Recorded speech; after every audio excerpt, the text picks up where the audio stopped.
A partir de este momento, las informaciones que son noticia toman el protagonismo. Comienza Informe RCR.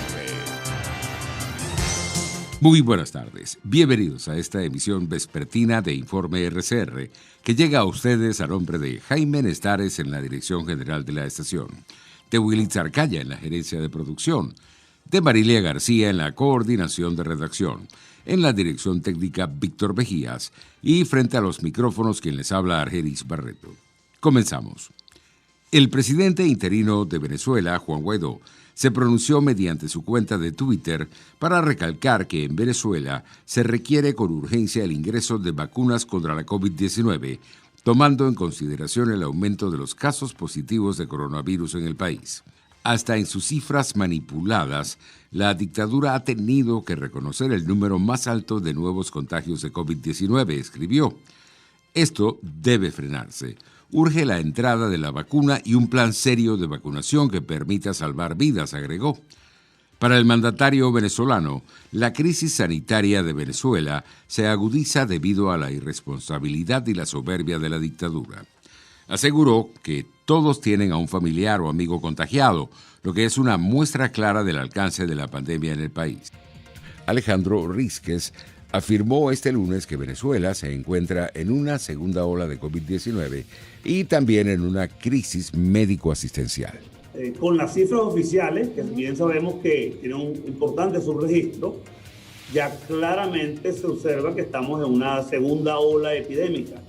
La primera ola epidémica ocurrió en agosto y septiembre del año pasado y esta segunda ola epidémica ya tiene 2 o 3 semanas, pero ya está manifiesta claramente con las cifras oficiales que alcanzan los números más altos que hemos tenido hasta el momento.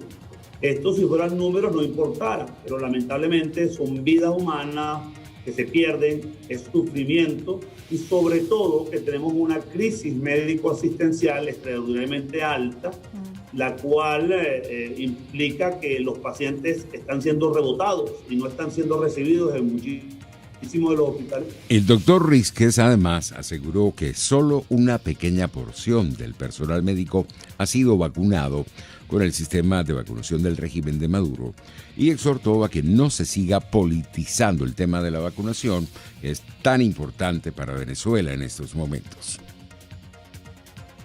Las cifras que tenemos hasta el momento hablan de que solamente una pequeña porción de las personas que están en los hospitales, porque recuerden que ellos hicieron una priorización y solamente vacunaron a las personas que están en la primera línea de defensa, es decir, los médicos y trabajadores sanitarios que atendían a los pacientes con COVID. Ni siquiera cumplieron esa cuota y tampoco el resto del personal que también forma parte del mundo hospitalario. O sea que hay una gran preocupación porque tanto el personal sanitario como inclusive los personales de logística, personal administrativo que trabaja en los hospitales y que de una forma u otra está en ese ambiente, tampoco ha sido protegido. Por su parte, el politólogo y vicerrector de la Universidad Católica Andrés Bello, Núcleo Guayana, el padre Arturo Peraza, insistió en que es inaceptable que no entren al país las vacunas necesarias para hacerle frente al COVID-19 y que esta situación se siga politizando. Resulta muy duro entender que el sectarismo político pueda imponerse de tal manera que ni siquiera criterios humanitarios puedan sobreponerse a esta lógica del sectarismo político. El problema de que el gobierno no puede aceptar que para poder llegar a la vacuna tienes que aceptar la necesidad de convenir con la oposición, una salida razonable que atiende simplemente a las necesidades humanas y simplemente centrarse en su propio sectarismo político es una situación terrible. Yo no puedo dar una opinión en términos médicos sobre la vacuna concreta que es objeto del debate, porque de verdad que no tengo pertinencia sobre la materia. Pero sea esa vacuna o sean otras, el punto central está aquí a cómo llegar a unos acuerdos necesarios para poder comenzar el proceso de vacunación en serio y no conseguirnos con un pequeñísimo grupo de privilegiados normalmente vinculados al régimen político, que son los que se pueden vacunar, y la mayoría de la población, incluso hablando de médicos y enfermeras que están en la primera línea de batalla, que no han podido ser vacunados, y la cantidad de muertos en términos de personal sanitario es alarmante. El padre Arturo Peraza destacó igualmente que apoya el mensaje del Papa Francisco de que las vacunas anti-COVID deben llegar a los sectores más vulnerables. El Papa ha insistido en la necesidad de que esta vacuna llegue a los sectores más pobres, y entonces aquí aplica sobre el caso venezolano. La verdad es que creo que la sociedad venezolana y la iglesia venezolana sí necesitamos ejercer niveles de presión importantes sobre los actores políticos para que comprendan que más allá del conflicto político que estamos viviendo, la vida de las personas tiene mucho mayor valor. Y esto es lo que nosotros necesitamos privilegiar y poner por encima de cualquier otra lógica. Más allá de una presión social y de presión moral, difícilmente veo otro tipo de presión en este momento. Pero ojalá por lo menos esa presión pueda servir para que los actores políticos y fundamentalmente el gobierno, que es quien está ejerciendo en este momento la dinámica de bloqueo, pueda permitir el acceso de algún tipo de vacuna, porque siempre algún tipo de vacuna normalmente será mejor que nada. En otras informaciones tenemos que el exsecretario de Salud de Estados Unidos, Anthony Blinken, precisó durante un informe especial sobre la situación de los derechos humanos en Venezuela que el gobierno de Maduro cometió ejecuciones, desapariciones forzadas, tortura y casos de trato cruel, inhumano y degradable, así como la privación de libertad de cientos de personas por razones políticas. The report we're releasing today shows that the trend lines on human rights continue to move in the wrong direction. We see evidence that in every region of the world, this is happening.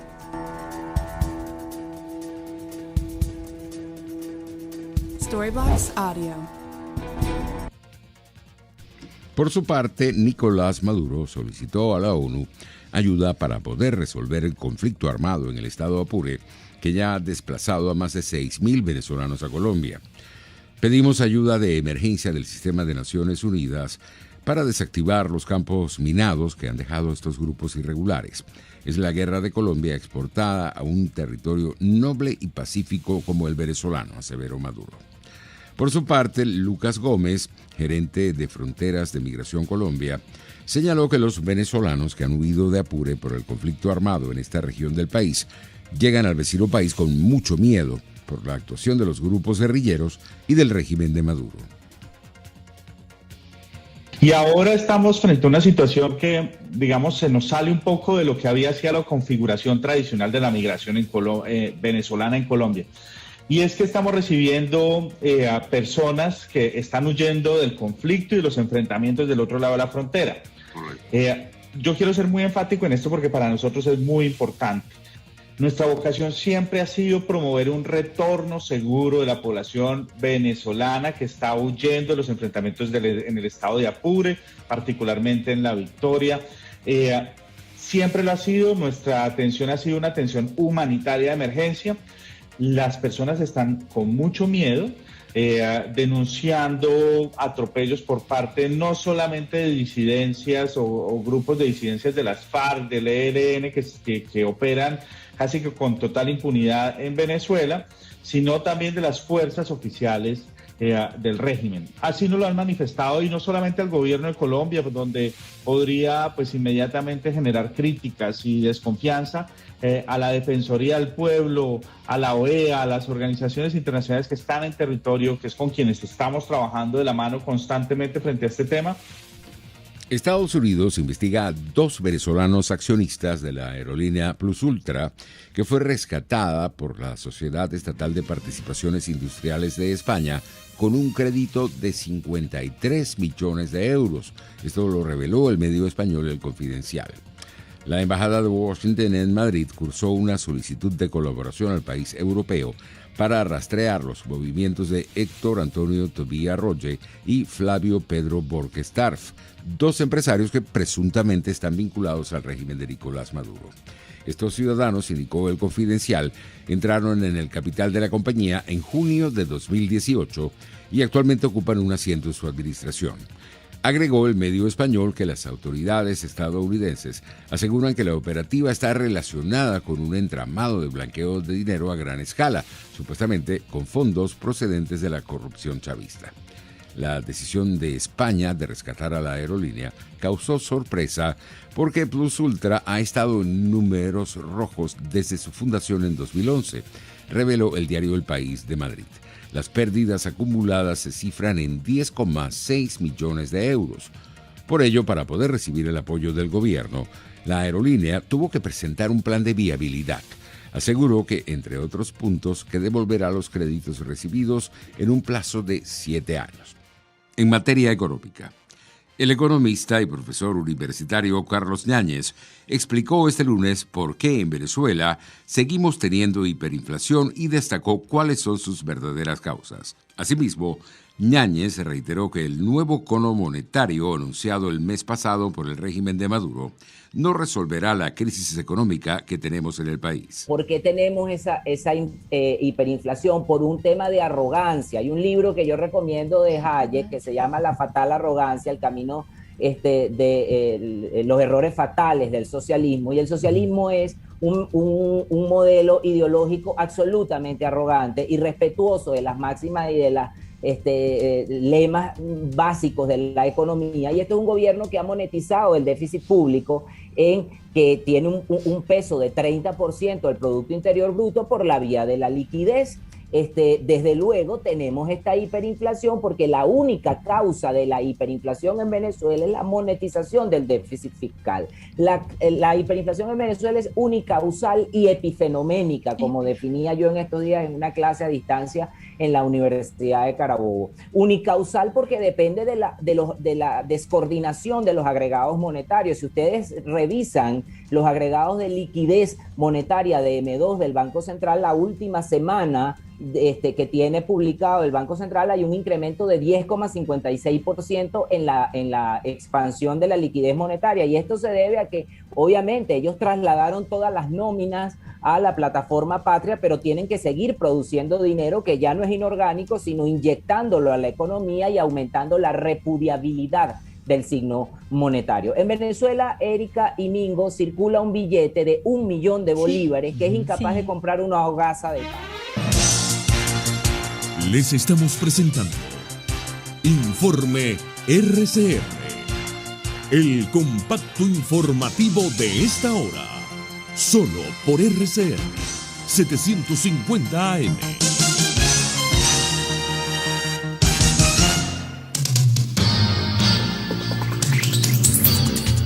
En materia internacional, al menos 113 personas fallecieron en las inundaciones y riadas provocadas por el fuerte temporal de lluvias que azota desde el fin de semana el este de Indonesia y la pequeña nación de Timor Oriental, mientras decenas de personas están desaparecidas.